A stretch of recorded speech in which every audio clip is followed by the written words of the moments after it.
Good evening, everyone. Welcome to Working Dragon Mystic. I'm Drake, and thank you for joining us for the Magical Coffee Hour. This evening, we're actually going to be discussing a little bit about servitors and servitor magic. I know it's a very popular topic, and I do get a lot of questions about it, and I love it. It's actually a great form of magic that I do enjoy, even though I think I may have only done one, maybe two videos on it in the past. I thought a live stream would be a lot of fun on it. Also, before we do get started, I want to remind everybody that the Working Dragon Mystic locals community, go over there, check it out. There's a link to our Discord. If you join the locals community, whether you're a member or a supporter, you can get into the Discord. We are having a costume contest. We've announced it several times throughout the month, and I think we even started last month. But today is actually the last day to get your entries in. You need to get your entry in before midnight Pacific Standard Time. So you can enter the category and you can enter your costume. We will be giving away some prizes to best costumes. So if you are interested in entering, go right ahead. Also, keep your eyes out over at Locals for a poll for best admin costume. The admin are doing a costume contest as well that you, the community, gets to vote on your favorite, not the admin. The admin don't get to vote on it. I'm not going to vote on it. The community is going to determine who wins the admin costume contest. I know I've seen two or three admin costumes already. They're looking pretty good. So I'm anxious to see what you all think and see your votes. I will be supplying the prize to the admin. I'm not taking part in the contest because I'm going to be the one giving out the prize for it. But you all will be determined the winner. No votes, no prize. So, you know, that won't suck if that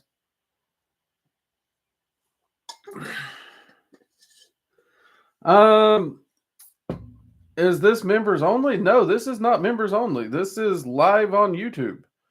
The link over at local should bring you straight to YouTube. There's not a members only for this. This is live.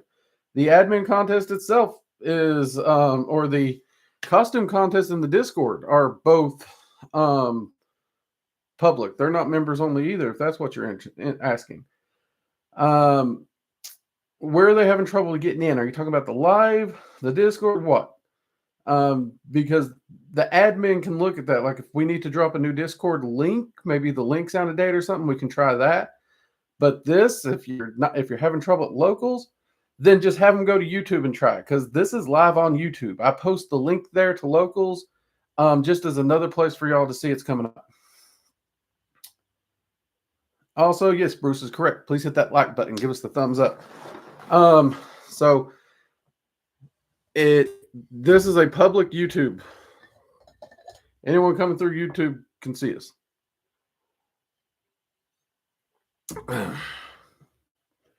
So yeah.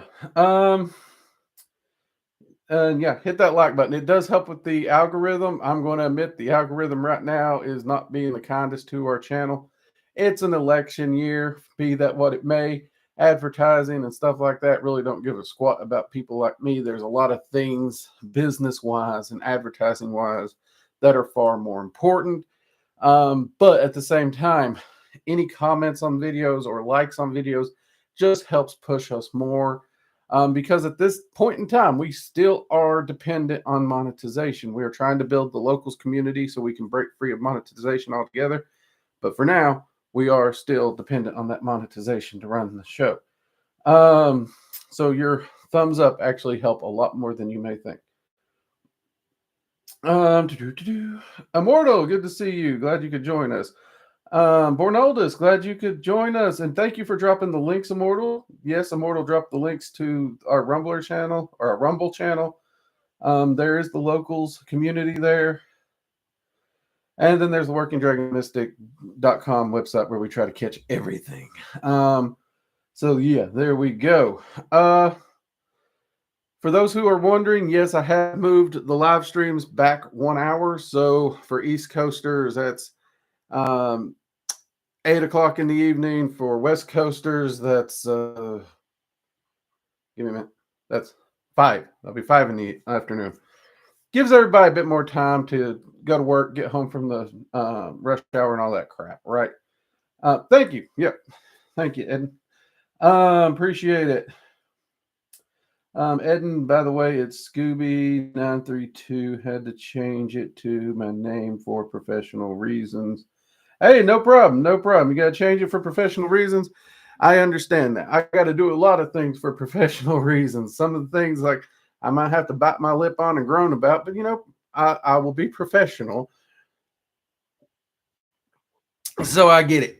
I get it, man. Don't worry about it. Aylin, glad you could make it.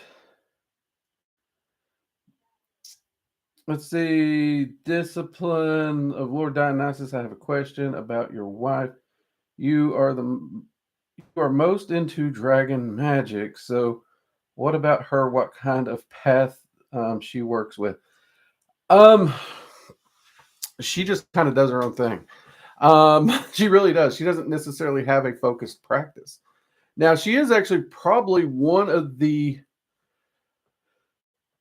magically inclined. Like I've seen her do things that if she did focus her talents, she would be truly dangerous. But she doesn't really do it. She does like keep an do some workings with Loki. She really has a great bond with Loki.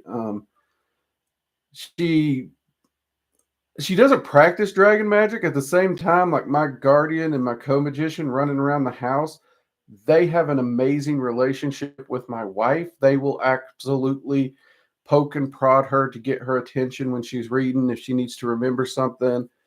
So they help her just as much as they help me. And there's plenty of times where they'll do stuff and she's like, I think the dragons are doing this again. It's like, yeah, So she has a very interesting practice. Now there is like when I say she is really quite potent, one of my favorite ones, we still laugh about it to this day, is like, 6 or 7 years ago. We were going to an event of a friend. She was hosting an event at a tea house / paranormal store. And we were heading over there. It's some kind of a costume event. I don't remember what the theme was. It might have been steampunk or something. I don't remember. But she was really excited to go over there. And our friend had a big, nasty falling out with one of her, we're just going to call them fake psychics because I actually know this woman. And the woman she had the fallout with was, yeah. But I always try to keep myself, I'm just going to go, I'm going to be professional and I'm going to have that conversation and I'm going to stay out of it. Well, my wife was very big on wanting to go there, wanting to have fun. She wanted our friend who owned the store to have a wonderful day. And our friend had made it very clear that when that person showed up, it's going to be an extremely stressful day and it's going to be hard for her to enjoy her own event she's hosting. And I don't know if you've ever hosted an event, but if you're not enjoying it, it really affects the clientele.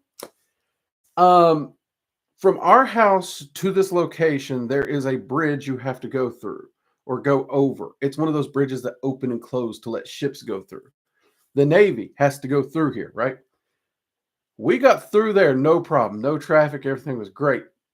1 minute after we crossed that bridge, the bridge broke, shut down all traffic from that other side to which that person was on. Us and that person was the only people going to that event from that side of the water. I kid you not, it just completely broke. And my wife told me flat out, she's like, if there's a way for me to make sure she can't get there, I would do it. And that bridge broke like a minute after we crossed it, it broke. And to boot, they got it fixed and working 10 minutes before the event was over and we were going to have to cross the bridge. Not even kidding. And stuff like that happens constantly with her. She will just have this little thought of she doesn't want to do something or she does want to do something or she needs to get out of doing something and everything just falls into place. Just click, click, click, click, click, click.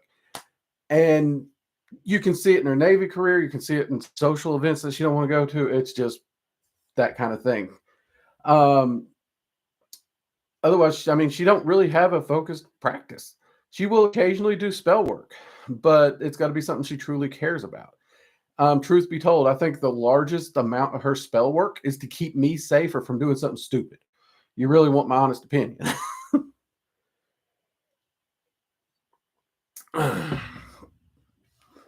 uh, but yeah, Dragon Magic and Norse is more my focus. I'm the studied magician. She's not as much of a studied.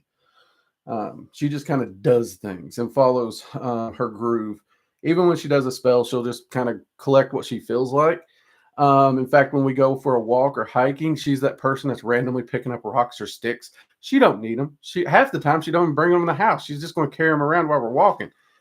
She's just kind of she's very fey in that respect. Also accuse her of having attention deficit ooh shiny disorder quite often. But yeah, love her to death. Let's see here.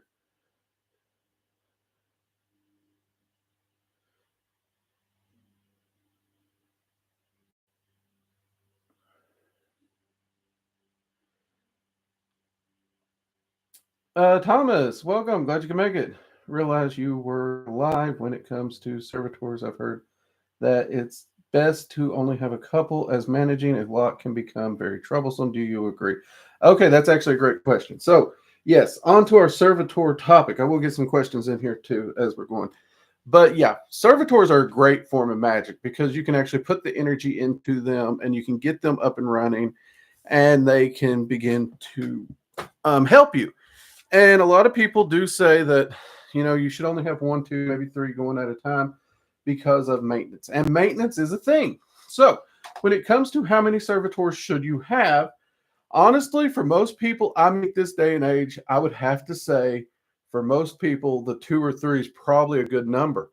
But the more important question to that when it comes to servitors is why do I use that arbitrary number? Am I just pulling it out of my ass? No, because I'm going to ask you to think about your organizational skills. What can you easily keep up with, right? That's more important than the arbitrary number. The reason I say for most people this day and age, that's a good number because truly most people this day and age do not have good organizational skills. They don't do well with maintaining and juggling a lot of things. If you're that person, 1 to 3 servitors, stop. Because if you don't, it does become problematic. It really does. So it's going to be partially about your ability to manage them. Okay. Now, for me, for example, I actually, on generally, I probably should have stopped and counted, but I've had 25 and 30 servitors running at a time. I don't always have 25 or 30 running at a time. In fact, I'd say my average is 10 to 15. And the way I do that is I will use something like this. Okay. That's why I reached over and grabbed this when you asked your question. Because when I build the servitor, and I went over this in my video, I will actually find a page in my journal that I keep set aside specifically for servitor research. And I will create the servitor, everything about it, its appearances, what it's supposed to do, all that. And I will create it on one page, maybe front and back. Usually I just need one side of the page. And I reserve the back for notes, manifestation times, how effective was the servitor, actual notes. How long did I keep the servitor active? What was it for? Those kinds of things. Because when I create a servitor, I'm creating it for a specific purpose. And I want to make sure that it is doing its job. I want to see it manifesting. If it can't manifest something in the time period that I'm giving it, honestly, there's no use keeping it around at that point. I will just self-destruct it and build a new one and try a new experiment. If I have one that is functional and doing a good job and it's being efficient, I will continue the testing and keep it around longer. And of course, I always talk about having that self-destruct word, that word that if you direct it at that servitor, no matter what, it self-destructs instantly. And that's great to have around, especially for long-term servitors, Because even if, which I've never actually had one go rogue, I know a lot of people warn about going rogue and stuff, but it's actually pretty easy to keep them from going rogue, truly. But if they do, that word will still self-destruct it, problem solved. So it's a nice safety mechanism in truth. And since they're in a book where I can literally just flip pages, they're very organized, right? And on my calendar, I actually have on my personal calendar different times of the week or month when I want to do specific things. And servitor maintenance is on my calendar, at which point I just need to grab my book, go to my work area, and sit there and focus on each of those individual servitors. Pretty simple. Usually when I'm first setting them up, I'm actually focusing on them nightly, which again, I'm in my office 5 days a week. So 5 days a week, I'm going through that book, just flip, flip, flip, flip. And in truth, normally it takes me 15 to 20 minutes for maintenance, not creation. We're talking maintenance, 15 to 20 minutes. Now, grant you, when I had that 30, it took way more than 15, 20 minutes. It probably took an hour. But it is about organizational skills, not the amount. Okay, that's one thing. Another thing I will say when it comes to that, when you create a servitor should do one thing. They will do one thing well. Okay, anything else you start adding, you start diluting everything it's going to do. Okay. And part of the problem people run into with servitors is they try to create one servitor, and I think it's because of this arbitrary servitor limit that people talk about. So they try to create one servitor and give it like 50 things or 3 things or 4 things or 5 things, and they dilute it till it's practically ineffective. They're not complex enough energy structured to truly do that. Now, I have heard people on the internet talk about having things that are perfectly sentient. They're multitaskers and all this. Truth be told, even with me offering $3,000 and $4,000 for proof that their claims, none has ever been able to prove it. None, not a one, not a zip, zero, zilch. And every successful magician I've talked to agrees that one thing is the best. Now, there are some people who have gotten servitors to function doing 2 things, but even those people admit when you split it, it's best if those 2 things align in some way because it still dilutes it. It still dilutes it. For the most efficient servitor, it needs to be focused on one. Hope that answers your question a little bit. So yeah, Thomas, it would come down to organization. If you're not a very organized person, I wouldn't go past 3. If you've ever seen Halloween on the channel, she hosted a few live streams for me. I would not put organization anywhere in her top 20. So if I was her, I probably wouldn't do 1 or 2 because she has trouble remembering what day it is. Sometimes she gets she spins out sometimes. So yeah. But keep it to that one thing. Great question. Great question.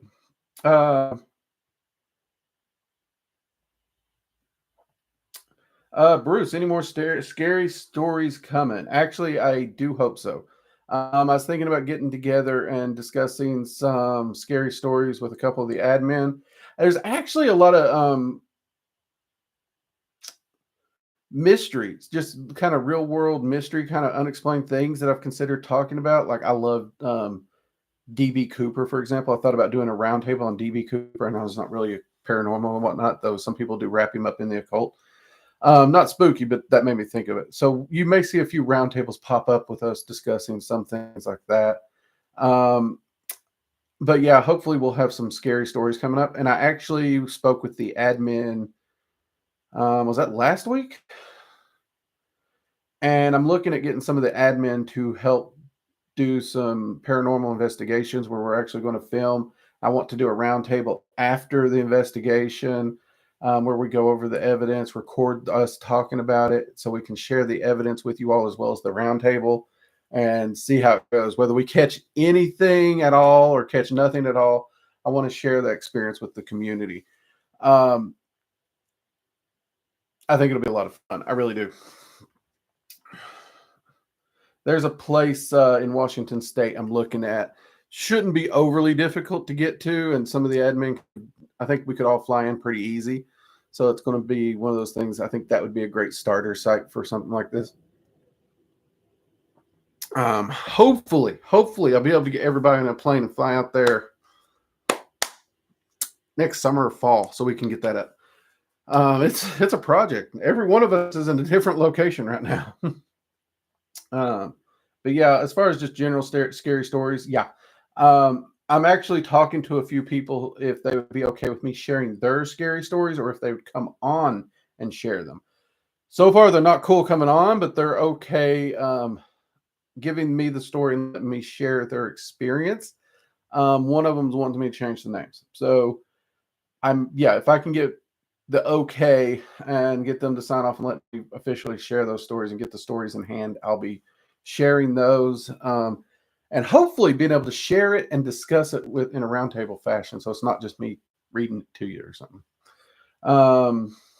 If it's just me reading the story, I may do it live so I can at least have a conversation with you all. Because it feels weird if I'm just reading a story. I mean, Paul Harvey was cool as hell, but I think his delivery was better than mine.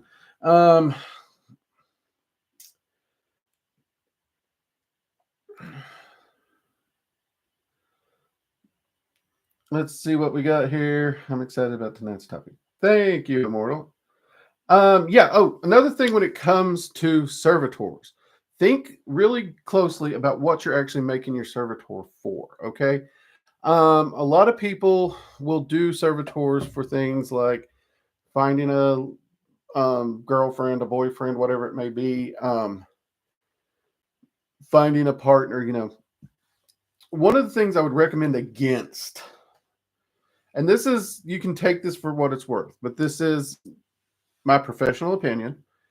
I would avoid the term soulmate or twin flame because these terms can get you in a lot of trouble.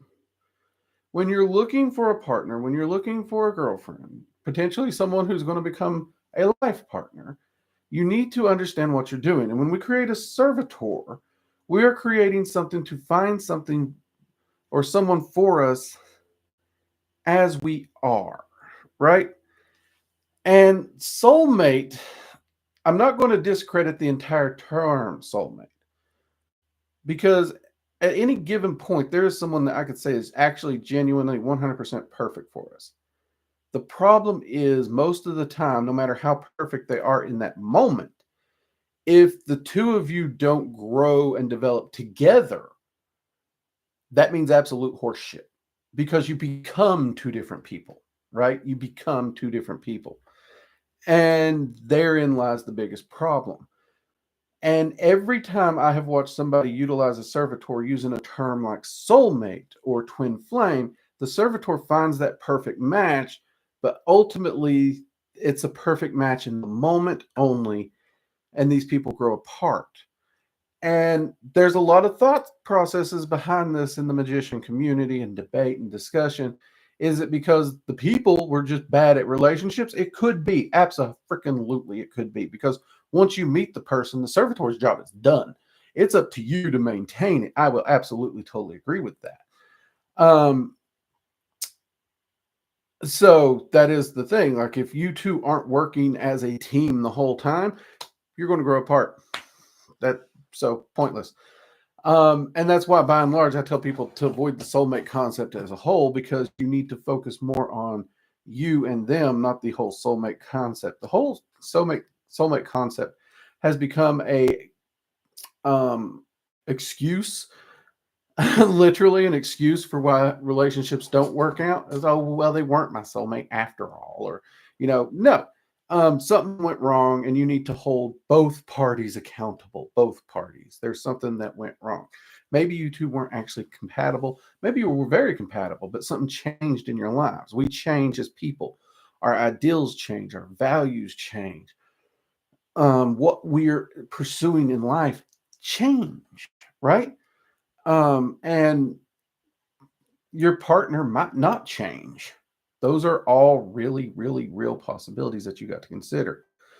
So when you are looking at that kind of thing, take that into consideration. Honestly, personally, if you were to ask my opinion, I would create a servitor that would help work on you more than just finding a person.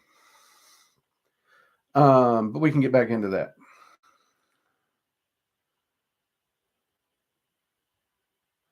Let's see. Eden, isn't she a chaos magician? I feel organization is a little counter to that. Okay, if you actually read like chaos magic books and actually go back to the original source of chaos magician, they're extremely organized and scientific. The modern term of chaos magician is just doing whatever the hell. That actually is not chaos magician. So yeah, that's a little different. If you actually go back and read the source material of what chaos magic truly is, they're actually very, very detail oriented. My practice would actually fall closer to traditional chaos magic, because I'm very like actually chaos magic and reading a lot of those early sources of chaos magicians is actually one of the inspirations that got me to take a scientific road because of how they were applying it.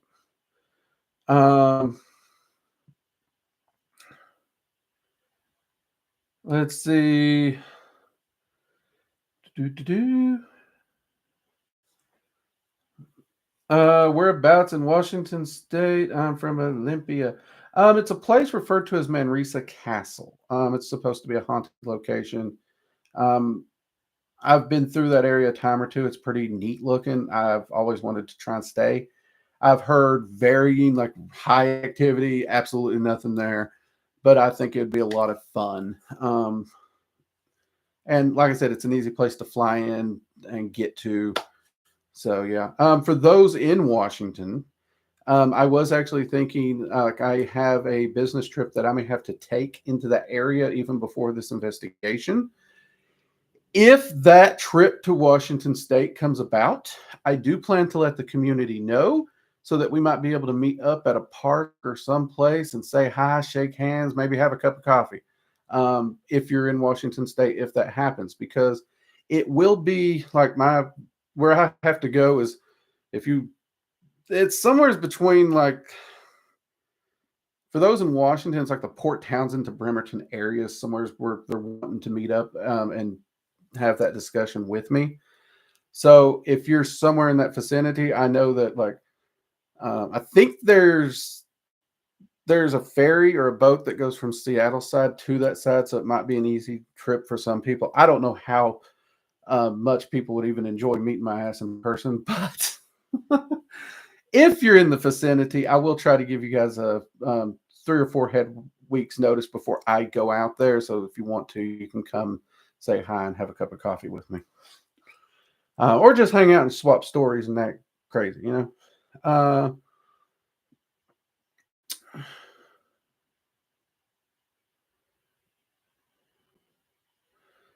Let's see here. Oh God, yes, avoid those terms. How do you create a servitor? Okay, that's actually a great question, Gigi. And you're right, that's something we should cover. I do have a video on it, so I'm just going to touch on the basics here, but check out our intro to servitors.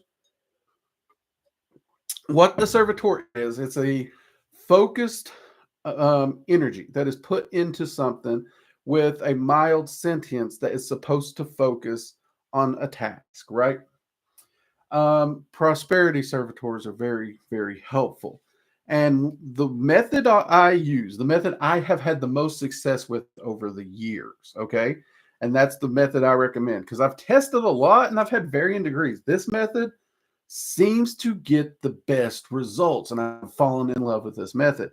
First off, you want to, what I do is at my page here, I will write at the top, purpose of servitor. So let's say you want to do prosperity, you could do that. Actually, something I'm actually looking at doing, I'm actually doing this tomorrow. I'm going over here to the base and I'm going to start getting some information on their personal trainers because I recently found out I do have some actual injuries that training myself without a little advice might not be the best thing. This shoulder is all jacked up. There's actually, I need to see a doctor. There's a possibility I have effed up my rotator cuff. And this foot, I think some of you all may remember a year, 2, maybe 3 now that this foot got ran over by a dually, and it's given me problems since.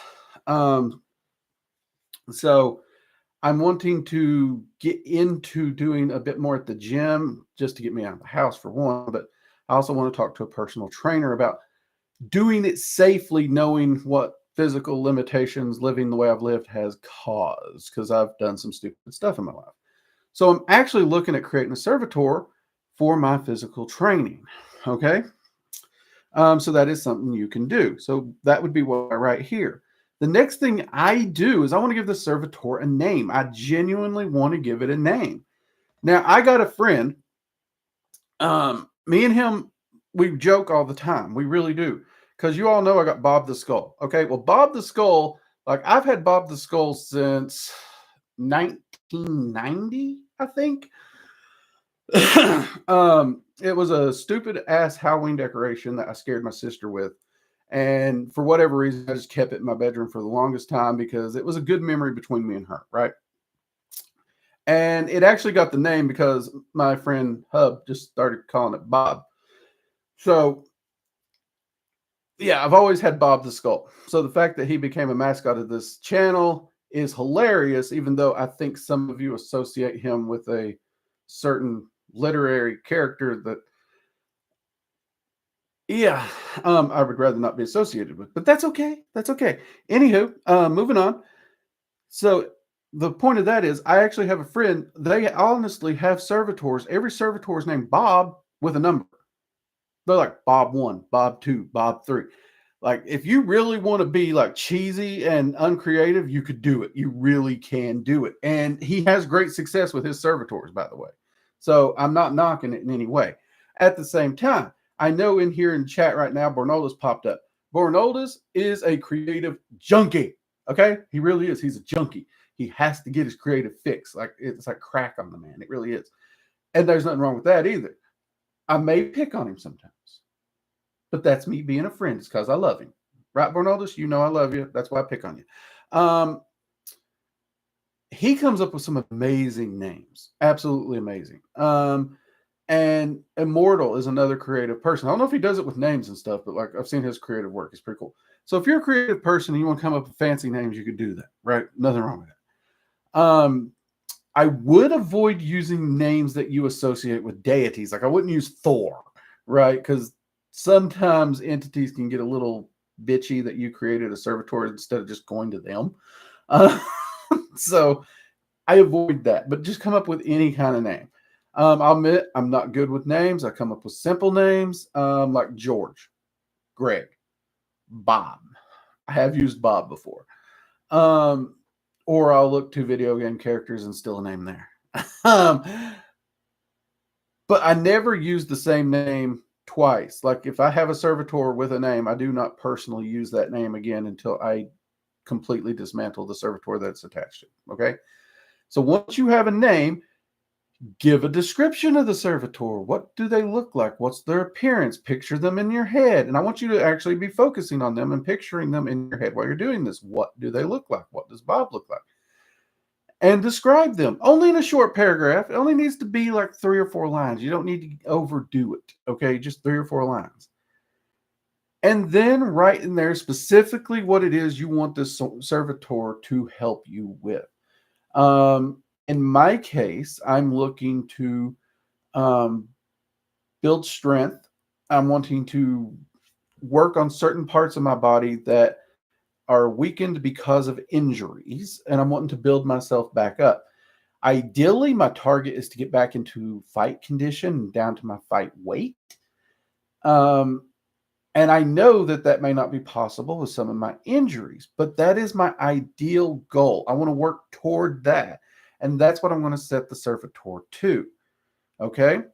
Now, once you have the description of what it's going to do, what it's going to be focused on, at that point, that's when you will sit down, you will do a ritual. And I always take the name of the servitor and I will create a sigil, which I will put at the bottom of its page down here.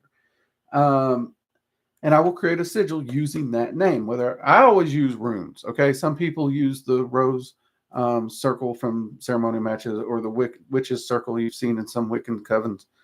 Some people will use all kinds of different methods. That's fine. I don't care how you create the sigil. That's not important. You just need that sigil, right? Once that unique sigil is made, you utilize that. You will do your ritual to raise as much energy as you can in whatever way you normally raise energy. If you're a beginner, I highly recommend checking out the Dragon's Flame ritual, even for a beginner who doesn't practice dragon magic. That is a great ritual to raise energy, to focus into something. And you focus the whole time on the name, the appearance, and the purpose of that entity. And I will do this ritual every day for a week. Some people do it every day for a month before they actually bring the thing to full manifestation. And some people refer to do this as birthing the servitor, even because it's at that final ritual. Because you're actually, every ritual, you're visualizing it coming together, condensing, becoming more and more real with every ritual. It's on the final ritual, at the end of that ritual, that you actually would visualize it coming out of the egg, the orb, the test tube, whatever it is that you're seeing it take its shape in. That's when you're going to see it coming out. Now, it's still tied to the page in the book. It's still tied to the sigil. It will always be tied to those things. And when you create it, this, I should have said this sooner, but while you're creating it, somewhere at the bottom of it, before the sigil, put self-destruct word. Find a word. You can use something like blather and blatherskites. You want to watch DuckTales, you know what that is. Some nonsensical word or something that you're not going to use in a general conversation. And put that there. At any point in time, if you think of that servitor and use that word, it's going to unravel. Period. End of story. You cannot lose control of it because of that. If you do, you just use the word, say for it's gone. And once it's out there, once it's acting, what do they actually do? Might be a good thing to cover. What they actually do is they're actually going to get out there. They're going to manipulate energy and vibrations in ways to help you meet that goal. So, for example, in this one, if I'd done it tonight as opposed to wait, they would probably help me find the best trainer that of the trainers that's going to be at this particular gym. But one of the big things I'm sure it's going to do is help me to remember that I think is going to be its hardest job, is reminding me, like, Drake, you're supposed to work out today. Because I have so much on my table to do and just fill my day. And it's stuff I enjoy doing, like research and stuff, that getting into building a healthy habit is very hard to squeeze that time in, even if it's an hour or two. So it's just the remembrance of doing it. And I think that is one thing that it's going to have the hardest time doing, but it's also going to be its most valuable one. But at the same time, when I'm up there, that servitor can make sure I tire less, I'm less exhausted, I can get the most out of my workouts. It can also help to remind me to do movements safely, considering my shoulder and other things, which, now think about it, that's something I'm going to include into that servitor, is to make sure I'm doing my workouts safely, because clearly unsafe workouts has kind of got me where I'm at. So yeah, does that help answer the question on how to create them and how they may work? Great question. If you got more questions, put them in here.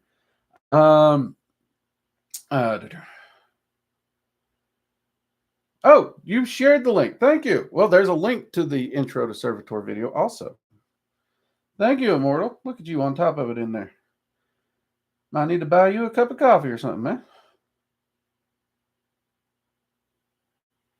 Spirit animal, how can us magicians progress when it feels like we've stagnated? Well, the first question is, what do you mean stagnated?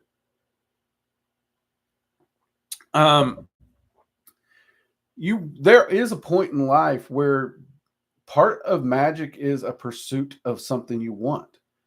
If you've reached the point where you have used your magic to get and learn what you want to learn, and you can't seem to find anything to learn, that would feel stagnant to me.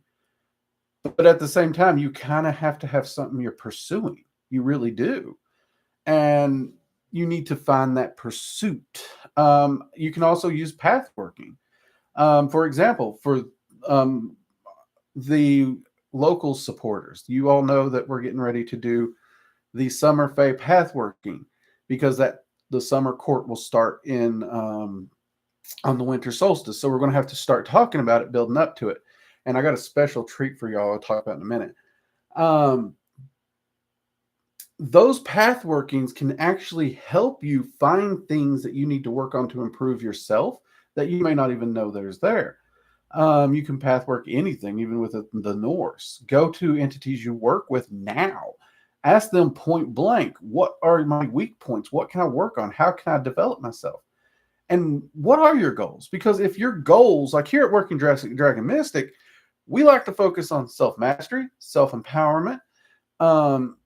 You know, those two things are massively huge, right? Because you're essentially having to master the mind, the body, and the spirit. And, you know, those are hard things to do. And it's a lifelong working. That's one reason, like, I've never personally hit a point where, what am I doing? Because it's pretty easy to find a place where I could do something better. And it's not always the magic we need to prove. We need to improve. We need to use the magic we know to improve us as we are, to prepare us as a physical specimen to be able to do better. Our physical health can limit our ability to do magic. It is a fact. There's a lot of people who have this weird fictional concept that wizards are weak, flimsy, and not in good health. Advanced magics are very, very draining on your physical body. You do need to take good care of yourself. That's one reason health is very important to me.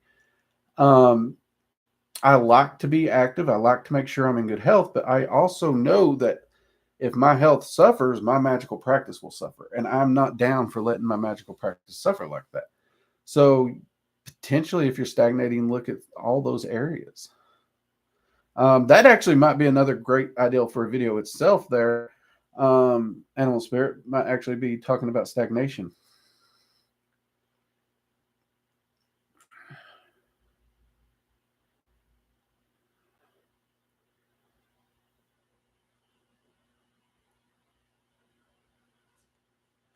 Arlen, when I say perfect, I mean perfect for me, and that means no flaws. The ideal of perfection exists without flaws is bizarre to me. The problem is that perfection only actually exists in the instant, because even if someone's perfect for you in this moment, you as a person are going to change. You won't be the same person you are next week as you are today, much less 2-3 years from now. So you need that person that can grow with you. There's no such thing as a perfect person. We all have flaws, right? I love my wife to death. I even adore her flaws. Now, that's not to say her flaws don't annoy the shit out of me sometimes, because they do. But I love every aspect of her. And she does the same with me. And believe me, my flaws annoy the piss out of her quite often. But we also don't try to hide our flaws from each other. We don't try to hide our annoyances with each other's flaws. We even joke about each other's flaws. They're part of our day-to-day life. But that's all built on a constant working relationship where we have worked every day of our lives together to understand each other. And when we've changed, like when I have a realization that I have changed a point of view, I've talked with her about it. I was open and discussing it, because you got to understand, me and her, we both went to church. We both taught in the church. We were both very upstanding people in the church. We got married at the church we met at. Well, we didn't meet at the church, but we attended it together after we met. So like the pastor there was just absolutely ecstatic we were getting married, right? And then I'm sitting there one time where, you know, I've been going through all these little different conflicts and crises. And we had honestly just left her family for Thanksgiving. We were making a drive home. It was going to be about a 2.5, 3-hour drive to Louisville, turned into a 4.5-hour drive because we kind of took a long turn and got lost. Because, yeah, that was my first time using a GPS, and, well, it was wrong. I should have trusted my own redneck judgment instead of listening to the damn GPS. That is that. I remember point blank telling her, and it was hard. But I was like, I need to tell you something. I need to talk with you about something. And I was like, I'm not entirely sure I'm a Christian anymore. And she's like, what do you mean? And we talked it through. And it was a wonderful conversation. It was a freeing conversation. But she supported me. She has been very supportive of me in my life. And she's always, her biggest thing is just talk to me, let me know what's going on. And I've always been true to that. And she does the same with me. She brings things to me when she has them. And, I'm always supportive of her. And I mean, she was a little worried I may not be supportive when she's like, what about me joining the military? I'm like, I'll support you. Will I miss her when she's deployed? Hell yeah. Hell yeah, I will. Was it a massive upheaval to mine and her life at the time? Yep. And it was a massive change from anything either of us have ever thought our roads would take. But it's a discussion and a progression, and you have to do these things together. Because I can tell you right now, had she just come home and said, I'm going to boot camp, that I would have had a problem with. Because now we have to uproot everything. And there was no discussion.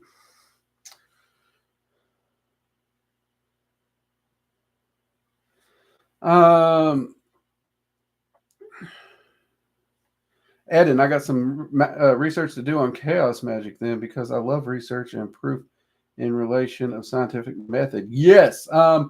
Eden, there's some, God, I can't remember it. I will have to try and find it. There's a few books on chaos magic that I've read over the years. I don't know if I still have them or not. But yeah, they're pretty cool. When you actually sit down and read on traditional chaos magic and stuff, it can be kind of crazy. I want to say one of them was condensed chaos. Hold on. Let me pop over on my computer.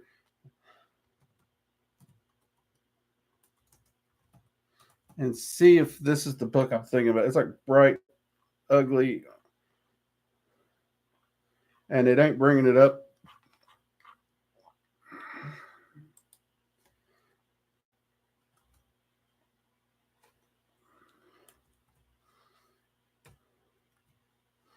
I want to say that's the title, but I could be wrong. Nope, it is. It's Condensed Chaos. Condensed Chaos is a reasonable area to get started in. It's one that a lot of traditional chaos magicians recommend. So consider checking that one out. Condensed Chaos. We're just all over the place, even though we are trying to talk servitors here.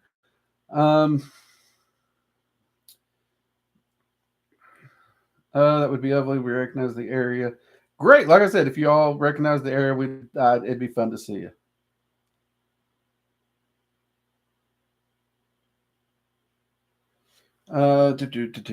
Port Townsend's a bit of a haul.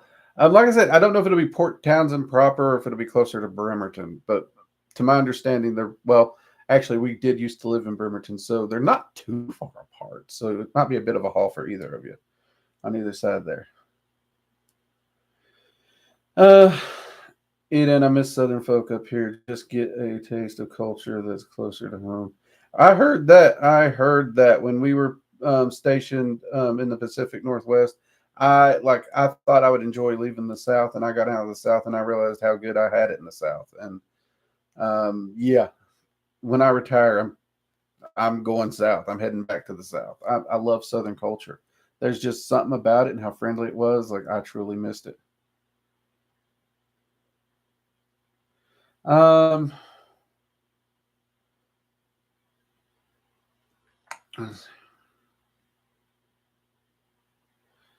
Let's see, Alien, whatever you do, don't no. If you're definitely don't use the name Loki. Like I actually, this is something that Jade wished she screwed up on. I don't even recommend naming pets Loki, because you put that name on something, it's going to become a troublemaker. It really will. It's going to start pushing buttons.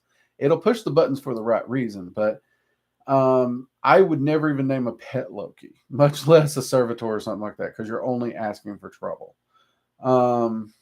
And I'm an individual. I adore working with Loki, but yeah, I would have to agree with you on that one.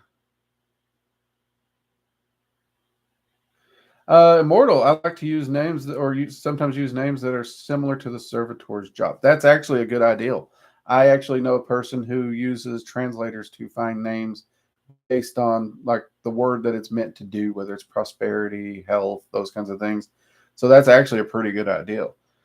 I suck at pronouncing names. Like I got a buddy, he comes up with some really freaking cool servitor names. They're usually Chinese, Korean, or Japanese. And I look down and I read it, and he's like, "That ain't how it's pronounced." Look, my mentor, yes, he was fluent in Japanese, but he never taught me. So I try to give them names I can pronounce easily.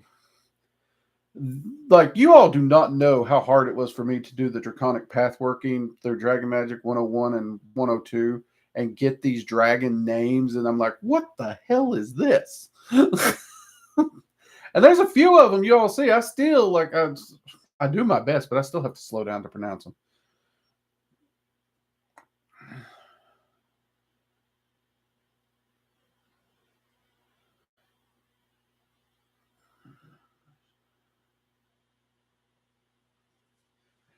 Let's see. Glad I made it for the end. Question: is Goetic magic more dangerous than angelic magic? I would say no. They do function in slightly different ways, but I've honestly, the magician's the dangerous aspect. It's not the entity in those two systems. When it comes to the Goetia, for example, those entities have a very bad rap. First off, they're not demons. People want to talk about them as demons of the Goetic. They're spirits. Okay. I do use it in thumbnails. I use the term demon, such and such, but they are spirits. They're not demons in the classical malevolent evil sense of the word, right? And angels can actually be harsher than the Goetia, depending on the angel. Angels are not these benevolent, do-gooder, fluffy two-shoes entities. Think about it. Even biblically, anytime an angel shows up, the first thing they have to say is, don't be scared, because angels are freaking terrifying in reality. When we see this human winged concept, first off, that is not a biblically accurate image of an angel at all. And when we see that the angel is actually being nice and trying to put itself into a viewpoint that we humans have chosen through Renaissance art and stuff to view them, that is not their true form. They are freaking terrifying in their true form. They don't look humanoid at all. You'd be closer if you looked at like Cthulhu lore and all that stuff.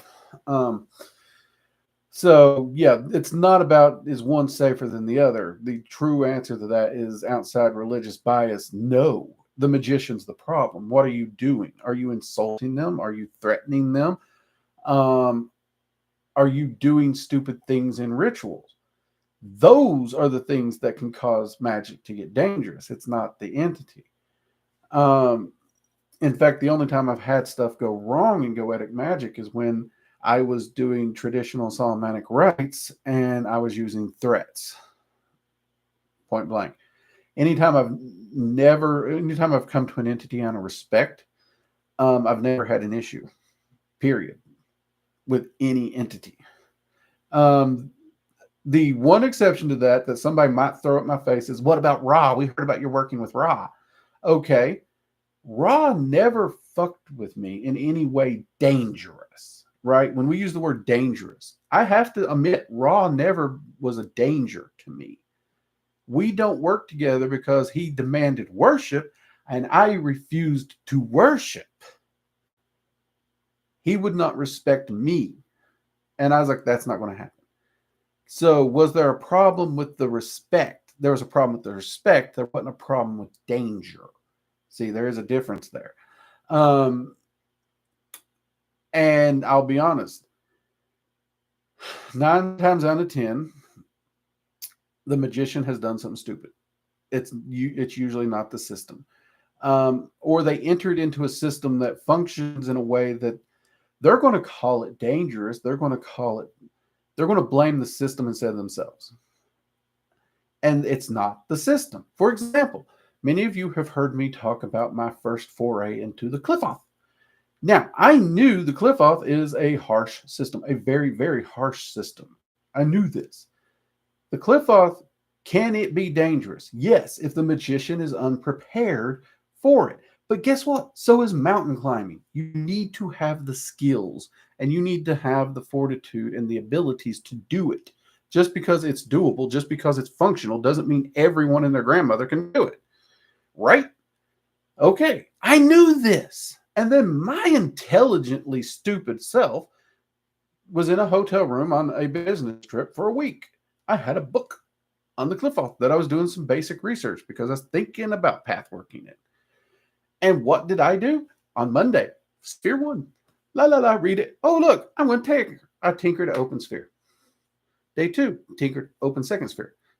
Day 3, I literally opened 7 of these spheres in a week foolishly, because when you open these spheres, you don't open it and it closes. That's not how the cliff off works.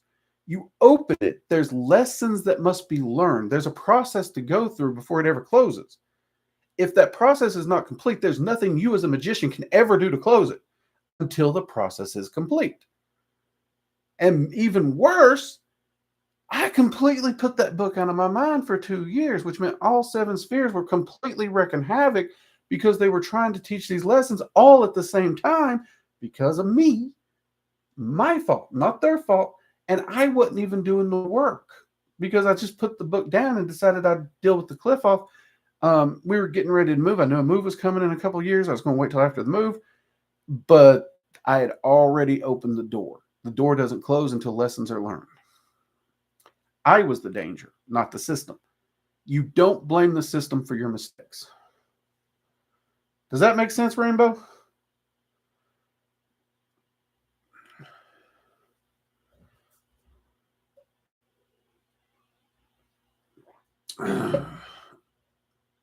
Yeah, self-care is a tricky one.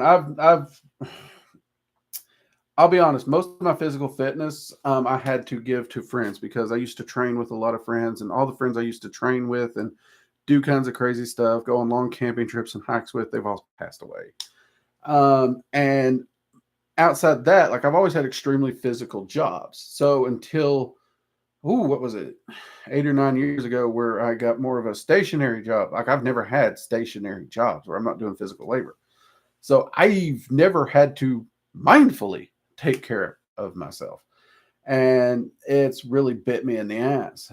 So now here I am, a stubborn old mage that I have to retrain myself, as they say, and teach this old dog a new trick and actually get to working on my health proactively, mentally, mindfully, and stuff like that. It's one of the weak points in me, see? So, see, I still have self-improvement I need to work on for my self-mastery.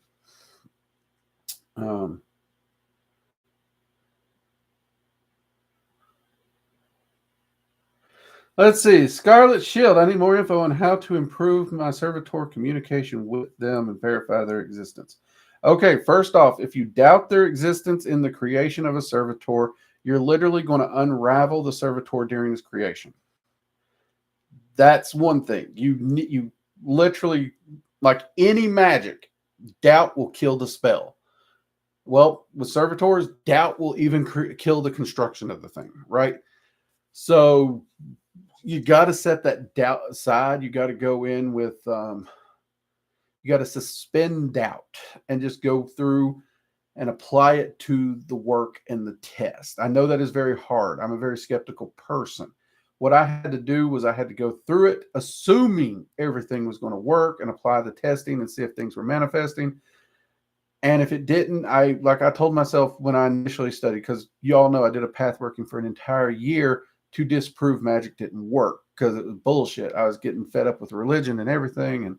And unfortunately, I knew that, I had to go through everything, like just, mentally say everything's going to work. Everything's going to work. But I was keeping notes. That's actually where my notes originally started coming from. I wasn't reading my notes. I was just keeping the notes. And it was at the end of the year when I sat down to read, and I expected these notes to be bullshit, that the notes showed the manifestations. So you do have to suspend that belief for the time of the working and the time of its existence. Now, for communication, you're going to need your arcane senses, plain and simple. You will need your arcane senses. There's no shortcut around that. You communicate with a servitor in the same way you would communicate with anything. whether it's a deity or what. So you would utilize the sigil and the page in the book that we've talked about earlier creating. When you're ready to communicate with it, you turn to that said page. And I just realized what book I've been using for my Servitor journal. It's actually a spirit book. I got a collection of spirits in here. But you would focus on that sigil to get that connection in order to communicate with it. And you need your arcane hearing to hear it. Depending on the description of it, you will need your arcane sight to see it. Some people will create servitors that are largely invisible, even to the arcane sight, because they don't really care how they look. I don't find those servitors to be particularly as functional, but different strokes for different folks. But to see them and to hear them, you need your arcane senses. If you haven't trained your arcane senses, that's going to be problematic. But utilizing that sigil to connect with them through meditation, trance, or even evocation, absolutely doable. That's another reason they're built that way. If you build it that way, you can utilize that sigil in the same way you would use any other sigil to contact and speak with them. Servitors, they don't always have the best communication skills. There's a lot of servitors I've created that have no communication skills. They're mute. So the best you may get off them is feeling a presence in the room when you call them up, at which point you're now going to have to respond to emotional signals or vibrations in the room and shifts in the room. That does get difficult. But again, that's one of the reasons you create the servitor. You have a time limit that it's going to be effective. You need to keep notes. You need to see if any of those progressions toward those manifestations are made.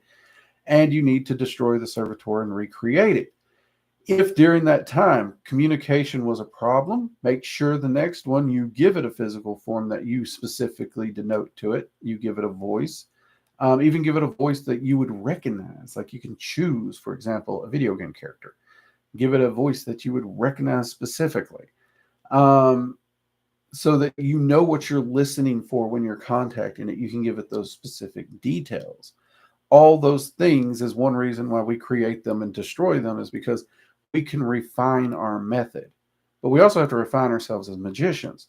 If you do need to work on your arcane senses, we do have a free arcane senses course at the online school. It's a free course. Sign up. It's called Arcane Sight, but the exercises can be altered for all of your arcane senses, including hearing.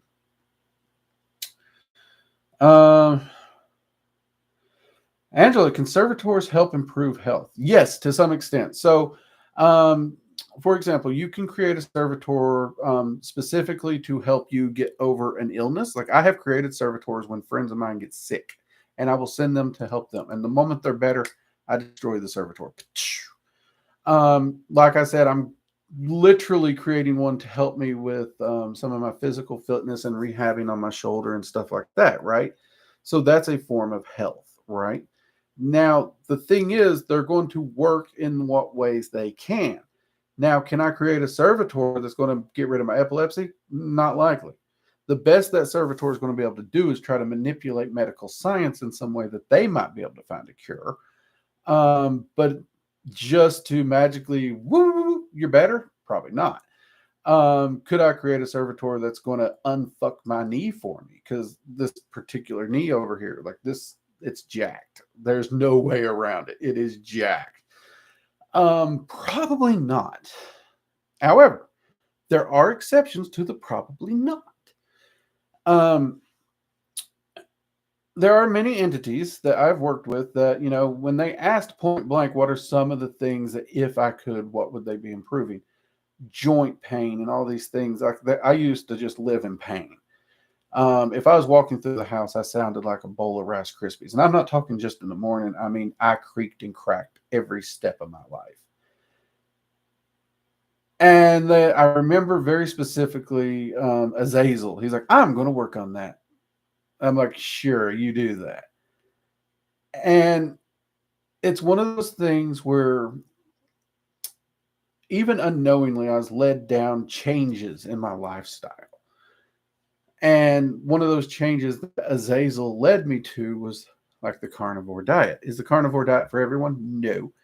But I got to eating it and I got to trying it because, it was part of that time when I'm trying to stay in shape, trying to do better because I suddenly hit a stationary life. And unbeknownst to me, but one of the side effects of a carnivore diet is reduce of inflammation and a lot of cartilage healing and stuff like that has been noted. I didn't know that when I started that.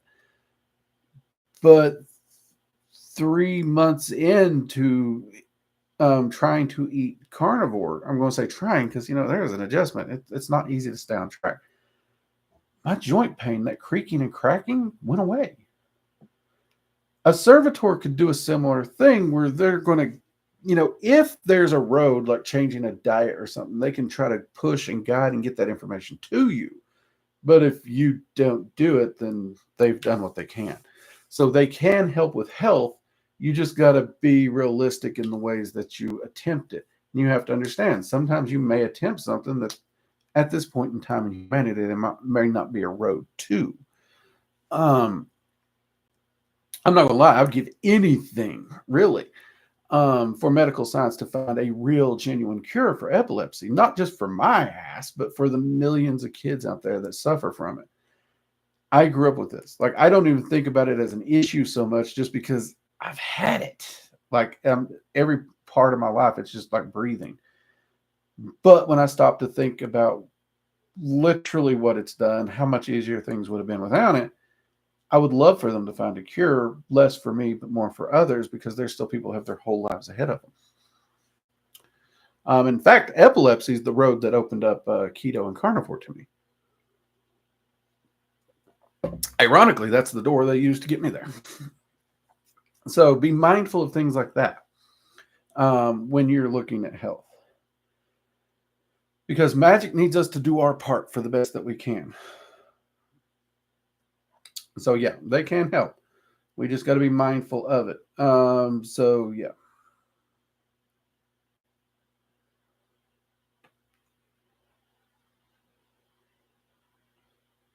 Eden, I hope you learned your lesson from working with the cliff off. I did. I eventually got realized what was happening. I think it was Azazel who's like, "You do realize this whole you left all these doors open?" And I'm like, "What?" That was like 2 years ago. I was like, "Yeah, those are still open," and I actually put the effort in to get through some of those lessons. Now, ironically, with that ending, I will say this. After those doors were closed and I was reviewing all the notes and the changes and I saw some of the improvements, what did I do? I did an entire 12-month plus path working in the cliff off, start to finish, all the way through it. I did, no, yeah, it was 2 full path workings. It was 2 full path workings with all the spheres. I followed Asnoth Mason's 2 path workings. She has one for meditation, and then she has one for invocation and evocation. I did both of her path workings as a deep dive into Cliffothic workings because are they harsh? Yes. Are they terrifying? Oh, yeah, they can be terrifying. But the lessons I learned from my initial mistake were so tremendous. I saw the benefits, and I really sat down and I thought about it for a year or two. It was like, is this something I really want to willingly just walk into the fire on? And I saw the improvements in myself and I saw the lessons and I said, you know what? I'm going for it. And I'm not going to say it was easy. I'm not going to say it was enjoyable, but I am so thankful for all the lessons I learned through those path workings. In fact, Cliffothic, the cliff off is something I'm wanting to potentially do some talking about at some point. Probably have to do that one at locals. YouTube's not going to let me have an honest conversation about the cliff off because there's a lot of not safe for work conversations when it comes to the cliff off. So that will definitely be a locals conversation, and I know a lot of people's been asking about it. And I know some people's asked, is there a way to work with dragons in the Tree of Life and in the Cliff Off? And truth be told, a lot of my private research right now is actually in those exact areas. And I'm hoping to be able to share those with the community at some point. But yeah.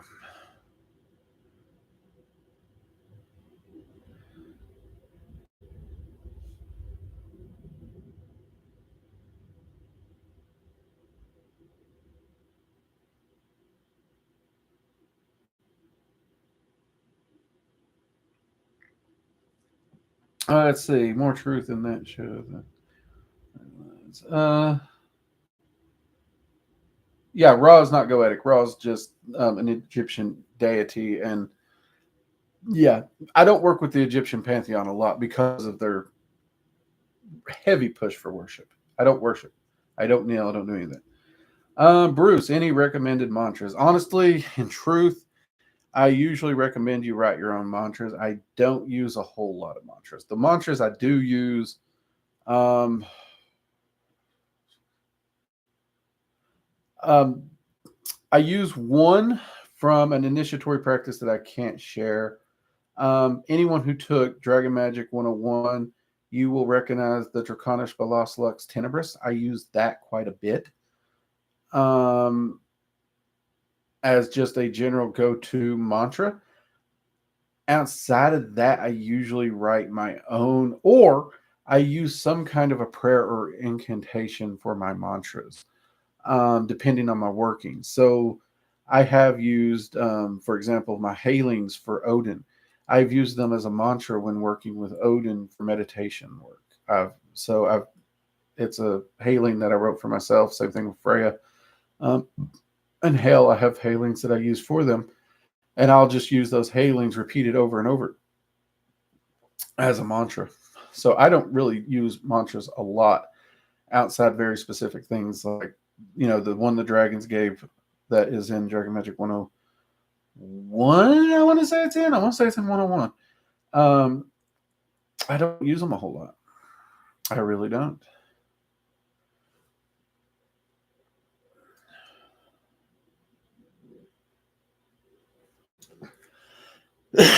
Let's see. Does anyone here? What do you mean by secure gifts? Are you talking about keep gifts safe for Christmas so kids don't get into them?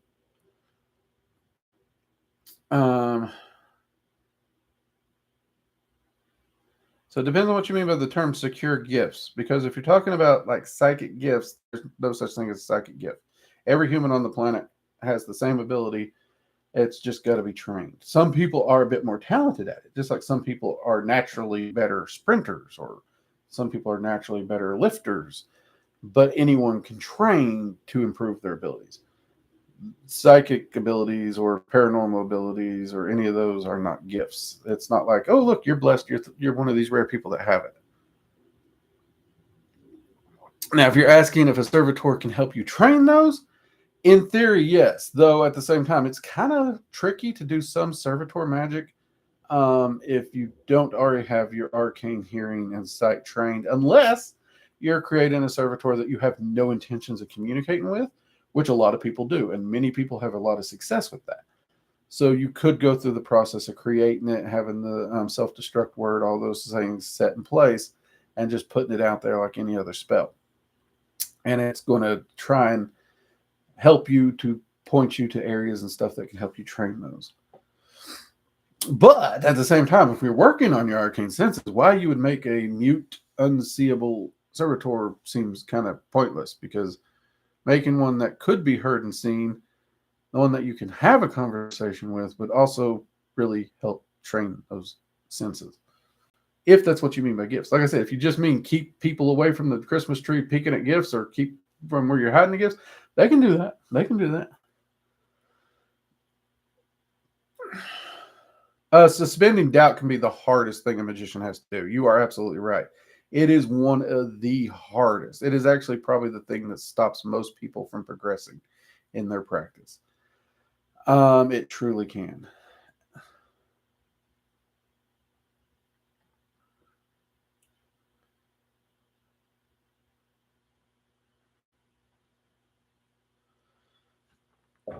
Let's see.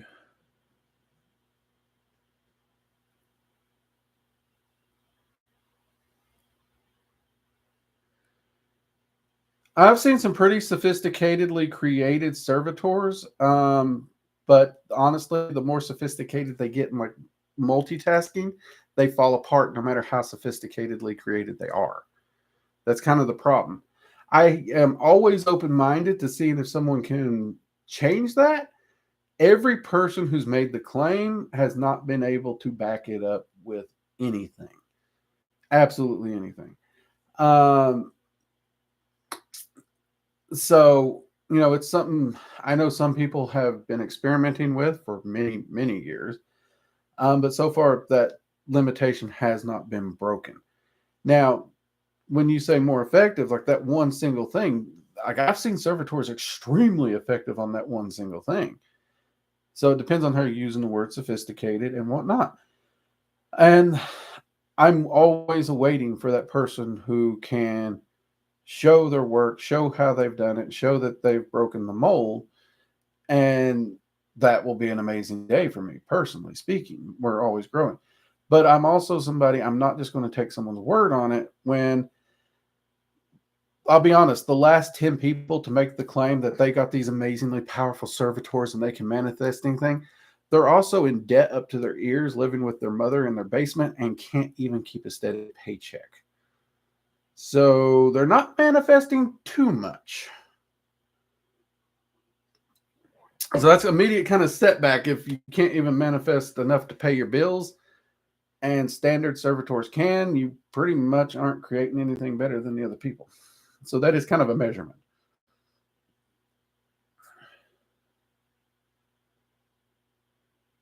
And yes, servitors can definitely help potentially find servitorial remedies. I do know several people in the medical field that use servitors to help them finding different research remedies and stuff. I know individuals in diagnostic field who use servitors to kind of point them in the right direction toward the right text or the right remote concept that might spark the correct answer. So it's possible. They can work in a lot of ways. Those servitors may appear simple and they may function best with one focus.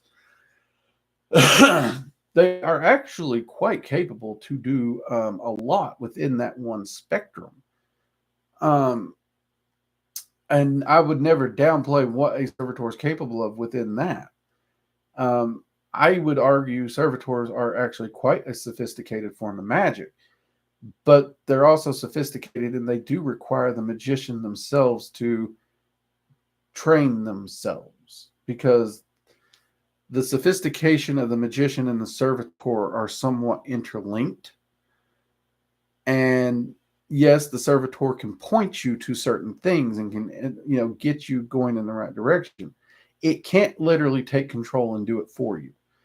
And the most people's problem is they don't listen. They really don't listen. So it depends on how it's going about it. And, those kinds of things. Like it can manipulate things and get things to fall into place for you. That's true. But when you and the servitor are working together and it's trying to get things in place and you're able to listen and understand exactly where it's pointing you, things manifest better and quicker. It's like a giant clock. Every cog in there works together in some way. And one cog not working correctly can mess up the whole bunch. Let's see. LOL, I keep wanting to tap the screen to give like, but this is YouTube, not TikTok. Yeah, I'm not on TikTok. I'm kind of anti-TikToker.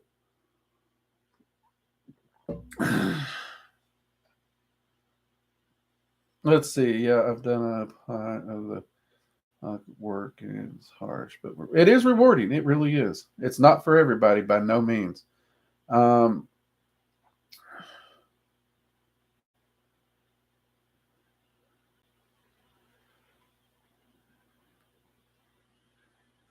in my experience, that's what that's supposed to be. I'm not good with abbreviations, people. This new age abbreviation stuff, I'm not good with. Hardest won lessons are the most valuable. I would agree with that, Aylin. I would agree with that.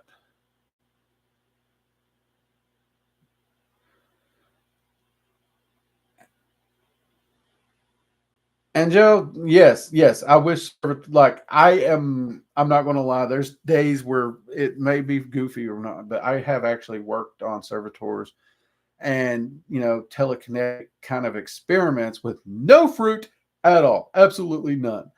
Um, because I would kill for a servitor to clean my house. I hate cleaning, but I do like to have an organized house, so I would love it. And I have tinkered with it with absolutely no success. And everybody's like, well, do you think it's possible? I don't know what the exact limits of magic are. What I do know is what has been proven, what has been shown, what data has shown. And there are limitations within the data we have seen. That doesn't mean we shouldn't experiment and attempt things and try things. Grant you should do so safely in some, ways. You shouldn't be putting yourself in danger. But, that's part of what I love about a results based practice where I focus on the results. Because it does allow me to experiment and test and push the envelope. And does it work? Yes or no? Oftentimes, no. When it comes to telekinetic shit, I've gotten no results. Absolutely no results. Have I heard reports of people? Yes. There's a couple people I've even tried to get interviews with. And unfortunately, one of them I did go and I found out he was just actually schizophrenic. He couldn't do it, but he thought he was doing it. So he was happy. Others were just like, I literally found out how they were faking the videos they were doing. So it can be discouraging. But the search for data and provable data at that, you got to expect to be discouraged. But I'm with you on the house cleaning one.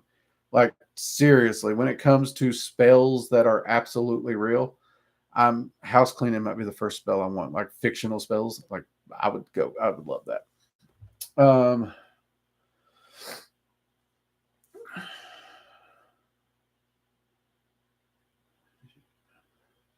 Let's see. I can try to get one set up before you get here in Seattle. I have a few ideas. I can use my programming experience, but I can still see limitations. But it is a bit of a hack. Decent amount of maintenance, but would be worth it. What are we talking about? There's like something missing. Okay.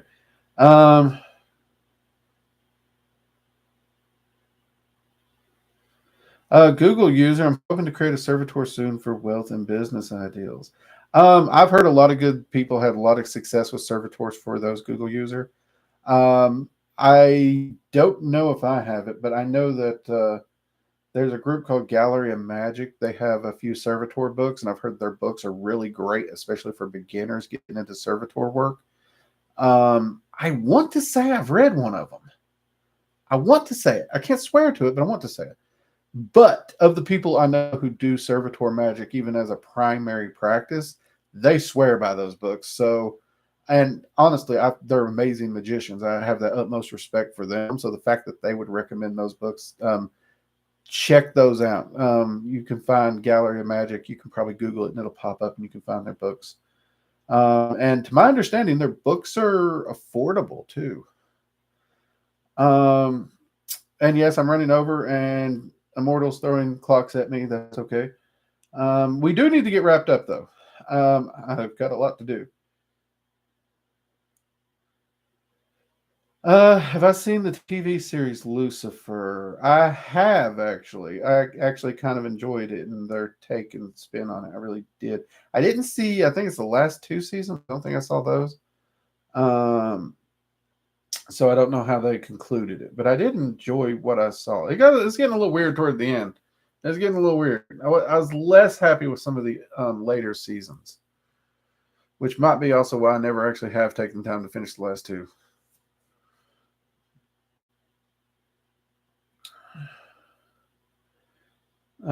Please leave that. Let's see.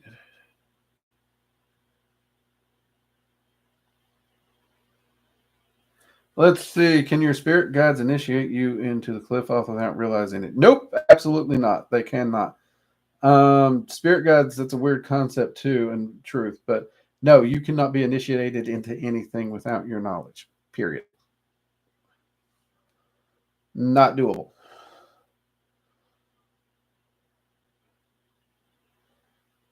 Well,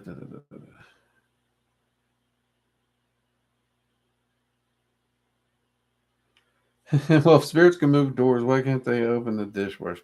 Well, I mean, I've seen spirits swing a dishwasher open and close. I've also seen a lot of faked videos. But I mean, I've done enough paranormal investigations and seen some weird stuff. And I have seen doors move. But, it's the maintained energy thing. So that is another thing. And if we're going to, I'm not for binding spirits to do work. There's a difference in a servitor that's created and binding a spirit. I'm not pro binding spirits. Um, I'm very apt against taking free will. Is pathing trial by fire cliff off thing? No, trial by fire is very, very different than cliff off. That's a much, much broader term, and it's used by it comes from a different source.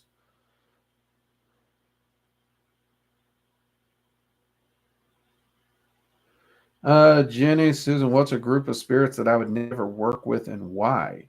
I don't know that I have an answer for that. I really don't. Like the first thought is Egyptian entities, but that's not really a true statement because, like, I will even reach out and talk to Ra for clients or friends if need be. Him and I begrudgingly have those conversations, so I'm working with him, but he's not part of my life. And most Egyptian entities fall into that. There are a few Egyptian entities that don't give me the worship bullshit, and I've worked with them in the past, but I don't actively keep a working repertoire with any Egyptian entity, currently speaking. So that being said, I really can't think of a group of entities that I'm just a hard line no. I really can't. I will pursue. I've done lots of pursuits and research into different areas and categories. Many of you know I even done some research around the Necronomicon and like the Lovecraftian deities. A lot of people ask, are those actual entities or are they fictional constructs? And there's a debate to be had there. But and that's something I'm, after my initial research and everything, and I'm actually, now that I'm further in my path as a magician, I'm wanting to go back and do a secondary research on some of that. That may be something I share with you all as if I get around to doing it. But again, it's one of those things where I just, it's not something I would do. Have you ever heard of a vampiric servitors? Yes, it's where a servitor, where someone creates it to act like a parasite and steal energy from another person, which is extremely unethical. And any servitor I come across that is stealing the life force from things without permission, that is a violation of a person. I would destroy it on sight. Seriously, when we're talking about violating people, I'm not okay with it. I don't care how you're violating them.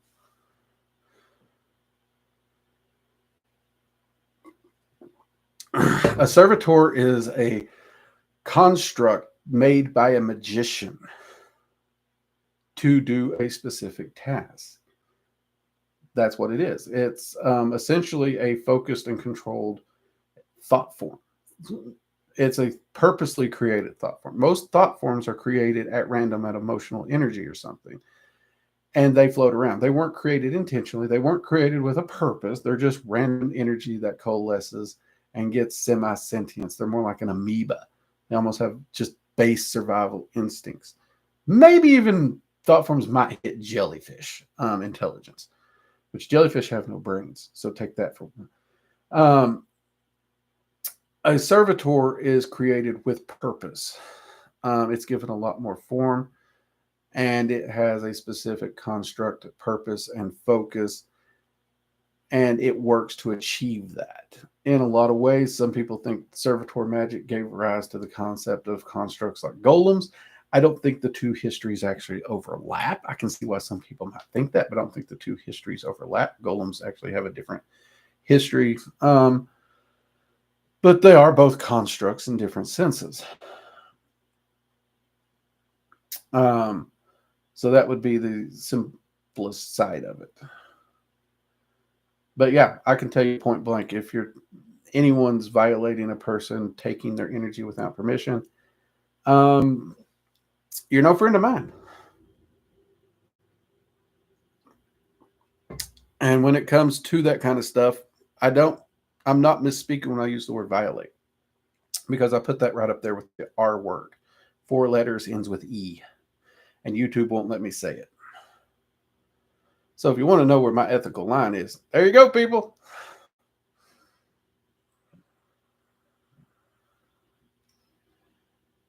All right, everybody. It has been an hour and 30 minutes for this coffee hour. I'm going to pop off here. You all have a fantastic week. Locals members, I should be seeing you all tomorrow. Depending on what I end up talking about, it may be a supporter only stream tomorrow. We'll see. It depends. I got to look through some notes and see what I need to talk about with y'all tomorrow. But I will be checking in with you all tomorrow on locals. Otherwise, you all have a fantastic week. I got to get some sleep, get some rest, because I got to go up to the gym. I got to go talking to people and figuring things out. And I think I might even go for a nice long walk or something with the wife tomorrow. It's her last day of leave before she goes back to work, so I'm going to bug the living piss out of her before she goes back to work, so she remembers why she married me. All those wonderful things. Y'all have a good one. Take care. Bye-bye.